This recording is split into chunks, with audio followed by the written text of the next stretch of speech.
এই পৃথিবীতে সব জীবনই কি সুখ দিয়ে শুরু হয়।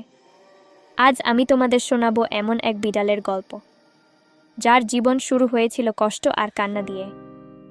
এই ছোট্ট বিড়াল ছানাটির কোনো ঘর ছিল না, ছিল না মা, ছিল না কেউ। ঠান্ডা রাতে সে কাঁপত, ক্ষুধায় মিউ মিউ করে কাঁদত।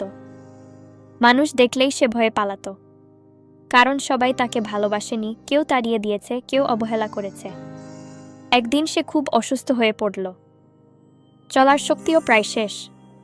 মনে হচ্ছিল এখানেই বুঝি তার জীবন শেষ হয়ে যাবে।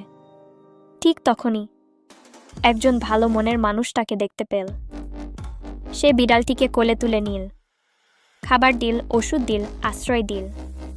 এই প্রথম বিড়ালটি ভালোবাসা অনুভব করল। দিন যেতে যেতে সে সুস্থ হয়ে উঠল। ভয় পাওয়া চোখে এখন আর ভয় নেই, আছে শুধু আনন্দ।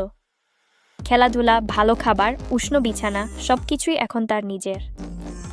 যে জীবন শুরু হয়েছিল কষ্ট দিয়ে, সেই জীবনই শেষ হলো ভালোবাসা আর সুখ দিয়ে। এই গল্প আমাদের শেখায়, একটু ভালোবাসা বদলে দিতে পারে একটি জীবন।